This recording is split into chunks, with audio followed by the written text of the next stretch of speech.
Cyber অপৰাধীৰ বিৰুদ্ধে মৰিগাঁও আৰক্ষীৰ এক বৃহৎ অভিযান কালত 16 গৰাকী সাইবাৰ অপৰাধৰ সৈতে জড়িত ব্যক্তিক কৰা হৈছে আটক।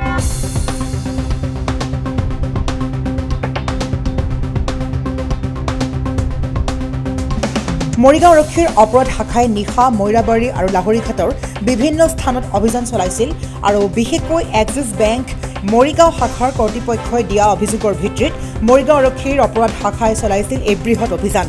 আৰক্ষীৰ অপৰাধী চক্ৰটোৰ বিৰুদ্ধে মৈৰাবাৰী থানাত 18/24 আৰু লাহৰীঘাট থানাত 26/24 নম্বৰত ৰুজু হোৱা গোচৰৰ ভিত্তিত আটাইকেইগৰাকীকে আটক কৰিবলৈ সক্ষম হয়।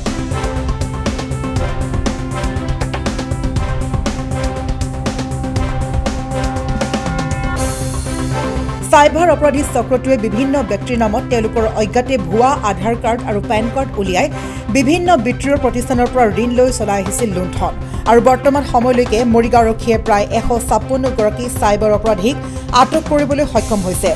অভিযান কালত নগদ ধন 1,15,000 টকা, চিম কাৰ্ড 107খন, ভোটাৰ কাৰ্ড 23খন, লেপটপ 3টা, চেকবুক 33খন, আইপেড 1টা, আধাৰ কাৰ্ড 37টা, বহিৰাজ্যৰ 7খন আৰু এটিএম 66টা, পাছবুক 29খন, মোবাইল 39খন, পেন কাৰ্ড 33খন, বহিৰাজ্যৰ 20খন জব্দ কৰিবলৈ সক্ষম হয়। এই সন্দৰ্ভত মৰিগাঁও আৰক্ষীৰ অপৰাধ শাখাৰ অতিৰিক্ত আৰক্ষী অধীক্ষক সমীৰণ বৈশ্যই সংবাদমেলযোগে সদৰি কৰিছে এই কথা। মৈৰাবাৰীৰ পৰা বাৰিদা খাতুনৰ report, news H Assam. Morigaon পুলিচে যিসকল ফিনান্সিয়েল ফ্ৰড তেওঁলোকৰ বিৰুদ্ধে আমাৰ এটা অপাৰেশ্যন চলিছিলে। গোটেই ৰাতিৰ পৰা ৰাতিপুৱালৈকে আমাৰ আৰক্ষী অধীক্ষক মহোদয়ৰ নেতৃত্বত গোটেই অভিযানটো চলিছিলে আৰু তাত আমি প্ৰায় 11টা টিমে মৈৰাবাৰী আৰু লাহৰীঘাট অঞ্চলৰ 21টা জাগাত আমি বিভিন্ন দলে আমি অভিযান চলাইছিলোঁ আৰু এই গোটেই অভিযানটোত আমি সৰ্বমুঠ 19 গৰাকী আমি ব্যক্তিক আমি আটক কৰিছিলোঁ। 19 গৰাকী ব্যক্তিক আটক কৰাৰ পিছত আমাৰ জেৰা চলিছিলে আৰু অৱশেষত আমি 16 জনৰ বিৰুদ্ধে আমি তথ্য প্ৰমাণ পালোঁ আৰু তেওঁলোকক সেই সংক্ৰান্তে আমাৰ কেছ ৰেজিষ্টাৰ কৰি ইতিমধ্যে এৰেষ্ট কৰা হৈছে। চ' ইতিমধ্যে মৈৰাবাৰী কেছ নম্বৰ 18/24 আৰু লাহৰীঘাট কেছ নম্বৰ 26/24 এই সংক্ৰান্তে দুটা কেছ ৰেজিষ্টাৰ হৈছে আৰু আমি 16 গৰাকী যি অপৰাধী আছে, যি ফিনান্সিয়েল ফ্ৰড, তেওঁলোকক আমি এৰেষ্ট কৰিছোঁ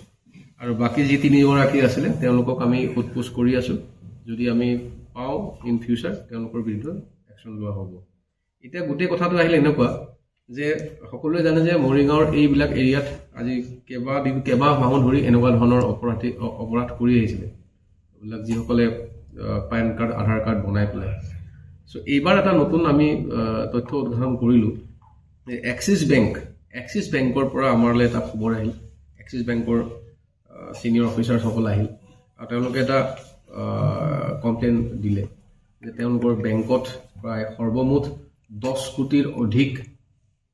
টকাৰ অধিক এটা তেনেকুৱা ফ্ৰড হৈছে আৰু সেইখিনিৰ যিখিনি সৰ্বমুঠ পইচাটোৰ যিখিনি মানুহে হৰলুকি কৰিছে সেইবিলাক চব বাহিৰৰ মানুহৰ পেন কাৰ্ড ইউজ কৰি পেলাই গোটেইখিনি মৰিগাঁও জিলাৰ 90% মৰিগাঁও জিলাৰ আমি যেতিয়া সকলোবোৰ আমি চালোঁ তাৰ আমি প্ৰায় তেখেতসকলে যিখন লিষ্ট দিছে তাৰ আমি প্ৰায় 30% আমি তেনেকুৱা অপৰাধীক আমি অলৰেডি এৰেষ্ট কৰিছোঁ আৰু কিছু সংখ্যক এতিয়া জেলতে আছে আৰু এই লিষ্টখন চাই পেলাই আমি আকৌ যোৱাকালি তেনেকৈ এই 16 জন আমি আটক কৰিছোঁ আৰু এই গোটেইখিনিয়ে বিভিন্ন মানুহৰ নামত পেন কাৰ্ড বনাই তেওঁলোকে কি কৰিছিলে, যিখন আমাৰ এক্সিছ বেংকৰ ৰূপে কি কাৰ্ড আছিলে, ক্ৰেডিট কাৰ্ডৰ নামত বিভিন্ন মানুহৰ ক্ৰেডিট কাৰ্ড তেওঁলোকে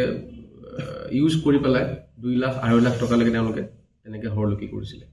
আৰু ইতিমধ্যে আমি ফটোগ্ৰাফবোৰ কালেক্ট কৰিছোঁ আৰু আছে। কালি আমি যিকেইটা জাগাত আমি অপাৰেশ্যন চলাইছিলোঁ কিছুমান ইয়াত নাই, কেৰেলা পলাই আছে বুলি কৈছে আৰু সেইকেইটাকো আমি ধৰিম আৰু আটাইতকৈ গুৰুত্বপূৰ্ণ কথাটো এইটোৱেই যে ৰাইজৰ যিখিনি সহায় আৰু সহযোগিতা সেই এৰিয়াৰ সেই অঞ্চলৰ লাহৰীঘাট কওক মৈৰাবাৰী কওক তাৰ ৰাইজৰ যিখিনি সহায় সহযোগিতা তাৰ কাৰণে আমাৰ এই ক্ৰাইমটো ডিটেকশ্যন কৰাত আৰু সুবিধা হৈছে কিয়নো এক্সিছ বেংকৰ উপৰিও ন যিবিলাক তথ্য আমি পাই আছো আধাৰ কাৰ্ড বনাই আছে আপোনালোকে জানে যে আমি ইতিমধ্যে 3টাকৈ আধাৰ এনৰোলমেণ্ট চেণ্টাৰ আৰু আধাৰ মানে এনৰোলমেণ্ট অপাৰেটৰ্ছক আমি এৰেষ্ট কৰিছো যি নেকি তাত সাংঘাতিক নেক্সাছ বনাই পেলাই আধাৰ কাৰ্ডবিলাক হাজাৰতকৈ অধিক আধাৰ কাৰ্ড বনাইছিলে পেন কাৰ্ড বনাইছিলে গতিকে তেনেকুৱা নেক্সাছ আমি ভাঙিছো আৰু এতিয়া তাৰ সেই এৰিয়াৰ ৰাইজে আহি পেলাই আমাক বিভিন্ন খবৰ দিছে বা দি আছে আৰু যোৱা কেইবাটাও বিগত দিনত যদি আপোনালোকে চাই আমি more than 150তকৈ অধিক আমি তেনেকুৱা চাইবাৰ অপৰাধী আমি এৰেষ্ট কৰি জেলত পঠিয়াইছো এতিয়া যোৱাকালি আমাৰ যিটো অপাৰেশ্যন আছিল য'ত আমাৰ এক্সপেচাৰ আছিল আমি নিজে আছিলো আমাৰ কনচাৰ্ণ অচি সকল আছিল ডিএছপি হেডকোৱাৰ্টাৰ আমি এটা বৃহৎ টিমে আমি এইটো অপাৰেশ্যন চলাইছিলো তো আমি কিছুমান তথ্য দাঙি ধৰিব খুজিছো যিবিলাক আমাৰ ৰিকভাৰ হ'ল সৰ্বমুঠ পেন কাৰ্ড ৰিকভাৰ হৈছে 33খন তাৰ ভিতৰত 20খন পেন কাৰ্ড হ'ল out of the state of Assam মানে অসমৰ বাহিৰৰ মানুহৰ নামত পেন কাৰ্ড সাপোজ কোনোবা টাইটেলবিলাক গুপ্তা আছে আগৰৱাল আছে সিং আছে এইবিলাকৰ পাছবুক পাইছো আমি 29টা বিভিন্ন বেংকৰ এটিএম কাৰ্ড পাইছো 66 আধাৰ কাৰ্ড পাইছো আমি 37 তাৰ ভিতৰত 7খন আধাৰ কাৰ্ড বাহিৰৰ বহিৰাজ্যৰ মোবাইল ফোন পাইছো 39 আৰু যিবোৰ মোবাইল ফোনৰ জৰিয়তে তেওঁলোকে এপছ বিলাক ডাউনলোড কৰি পেলাই এইবিলাক কাম কৰিছিলে সেইবোৰ এছএছ আমি পাইছো সিম কাৰ্ড আমি পাইছো 107খন এজনৰ ঘৰত আমি 93খন সিম কাৰ্ড পাইছো লাহৰীঘাটত টোটেল 107খন আমি সিম কাৰ্ড পাইছো ভোটাৰ আইডি কাৰ্ড 23খন তাৰ ভিতৰত জেনুইন আছে 10খন মান জেনুইন কাৰ্ড ভোটাৰ আইডি আছে ল্যাপটপ পাইছো 3টা চেকবুক পাইছো 33 নম্বৰছ আইপ্যাড এটা আৰু মানে ক্যাশ মানি 1,15,500 টকা আমি ক্যাশ মানি ৰিকভাৰ কৰিছো সো আমাৰ এটো কেছৰ যেটো ইতিমধ্যে ক'লে এটো এক্সিছ বেংকৰ পৰা স্পেসিফিক্যালি ৰিপৰ্ট আহিছিলে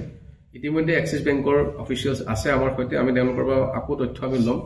অকল এখিনিয়ে নহয় আৰু ইয়াত আছে আমি এটা কথা ক'ব খুজি ইয়াত মানে যি সকল সাইবাৰ অপৰাধী আছে যে তেওঁলোকৰটো এনেকুৱা যে এটা সুবুৰিতে প্ৰায় ঘৰে ঘৰে সাইবাৰ অপৰাধী আমি এৱাৰনেস প্ৰগ্ৰাম কৰি আছো মানুহ সজাগ হৈছে কিন্তু এই সকলে আগতে কৰা এবাৰ ক্ৰাইম কৰি আছিল সমা আগত ক্ৰাইম কৰিছে যেহেতুকে ভিকটিমে গমেই নাপায় সমা বা এবছৰ পিছতে ভিকটিমে গম পায় তেতিয়াহে ৰিপৰ্ট হয় যে তেওঁৰ পেন নাম্বাৰটো ইউজ কৰি পেলাই তেওঁৰ আধাৰ কাৰ্ডখন ইউজ কৰি পেলাই কোনবাই তেনেকা মানে ফিনান্সিয়েল ফ্ৰড কৰি আছে গতিকে অনাগত দিনত আৰু হয়তো এটো বাঢ়িব পাৰে সংখ্যা আৰু আপোনালোকৰ যোগেদি মোৰ এটো অনুৰোধ থাকিব যে এই যিবোৰ অচিনাকি মানুহ আহি পেলাই আধাৰ কাৰ্ড বনোৱা চেণ্টাৰ এটা লৈ আহে তেওঁলোকৰ জুৰিডিকশ্যন নাথাকে এইটো এৰিয়াত বাহিৰৰ মানুহ পেলাই ইয়াত আধাৰ কাৰ্ড বনায় পটককে গৈ পেলাই ফটো লৈছে মানে জেৰক্স কৰিছে এইবিলাক যাতে য'তে মানে এৰি থৈ নাহে এইবিলাকো এওঁলোকে ইউজ কৰে গতিকে এইখিনি সদ্যহতে আমাৰ পৰা ক'বলগীয়া আছে আমি যিসকল ইয়াতে এটা মই কথা ক'ব খুজিছো ইয়াত এজন মাষ্টাৰ মাইণ্ড আছে সিৰাজুল ইছলাম আপোনালোকে জানে মৰিগাঁও পুলিচে 2022 চনৰ 12 ডিচেম্বৰত প্ৰথম সাইবাৰ ক্ৰিমিনেল হিচাপে আমি এৰেষ্ট কৰিছিলো সিৰাজুল ইছলাম ৱালগুৰিৰ সেই সিৰাজুল ইছলামক আমি পুনৰবাৰ এৰেষ্ট কৰিছো যি সিৰাজুল ইছলামে নেকি মানে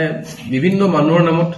এই মানে এলএনটি হক পিৰামল বিভিন্ন কোম্পানীৰ বহু কেবা লাখ টকাও লৈছিলে জেলৰ পৰা ওলাই গ'ল আছমাবান পিছত গৈ পেলাই আকৌ এনেকুৱা কাম আৰম্ভ কৰিছে আৰু বুলি আমাৰ হাতত খবৰ আছে আৰু এইজনক আমি আকৌ এৰেষ্ট কৰিছো এতিয়া আমাৰ কাষ্টডিত আমি বিচাৰিম পুলিচ কাষ্টডিত বিচাৰিম আৰু যিসকলৰ ইয়াত ইনভলভমেন্ট আছে মই কৈছে 16জন মানুহ ইনভলভমেন্ট আছে তেওঁলোকক আমি অনাৰেবল কোৰ্টৰ সন্মুখত আমি কাষ্টডি বিচাৰিম আৰু কি কি তথ্য আছে আধাৰ কাৰ্ডবোৰ কেনেকৈ বনায় পেন কাৰ্ডবোৰ কেনেকৈ বনায় কোন আৰু লিংকত আছে এইবোৰ উলিয়াবলৈ চেষ্টা কৰি আছো আপুনিও ভুগিছে নেকি গেছৰ সমস্যাত গেছ আৰু লিভাৰ ৰিলেটেড সকলো সমস্যাৰ একমাত্ৰ সমাধান গেষ্ট্ৰচিটি বডজম এচিডিটি ফেটি লিভাৰ পাইলছকে আদি কৰি ভিন্ন গেছৰ সমস্যাৰ সমাধানৰ বাবে কেৱল আপোনাৰ কাষত গেষ্ট্ৰচিটি